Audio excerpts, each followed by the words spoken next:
ఆంధ్రప్రదేశ్ రాష్ట్రంలో చంద్రబాబు నాయుడు గారు ముఖ్యమంత్రి అయిన తర్వాత ఈ 14 నెలల కాలంలో మనం చూసుకుంటే 1,91,000 కోట్ల రూపాయల అప్పులు తెచ్చారు. అంటే దాదాపుగా 2 లక్షల కోట్లు.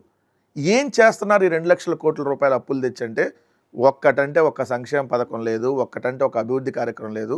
కోట్లాది రూపాయలు తెలుగుదేశానికి అనఫిషియల్ పత్రికలుగా, అధికార పత్రికలుగానే ఒక్కోసారి చెప్పుకునేటటువంటి ఈనాడు, ఆంధ్రజ్యోతి పత్రికలకి కోట్లాది రూపాయల యాడ్లు ఇస్తూ ఉన్నారు.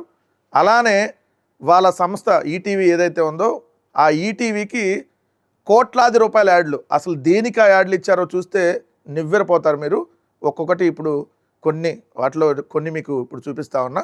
ఇది చూస్తే 11/11/2024 అంటే నవంబర్ 11వ తారీఖు 2024 సంవత్సరంలో చంద్రబాబు నాయుడు గారు ఈటీవీ వాళ్ళు కార్తీక దీపోత్సవం ప్రోగ్రాం పెడితే చంద్రబాబు నాయుడు గారు ప్రభుత్వం యాడ్లు ఇచ్చింది. ఎంత యాడ్లు చూడండి.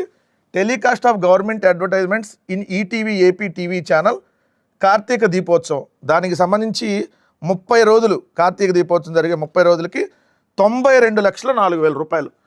92 లక్షలు. ఒకసారి చూడండి. 30 రోజులకు సంబంధించి మీరు ఒకసారి చూస్తే చూడండి. 30 రోజులకు సంబంధించి ఒక కార్తీక దీపోత్సవానికి 92 లక్షల రూపాయలు యాడ్ చూడండి. 92 లక్షల రూపాయలు అంటే దాదాపు 1 కోటి రూపాయలు ఒక కార్తీక దీపోత్సవానికి ఈటీవీకి చంద్రబాబు నాయుడు గారు దోచిపెట్టినటువంటి సొమ్ము. ఈ ఒక కార్తీక దీపోత్సవానికి ఇది.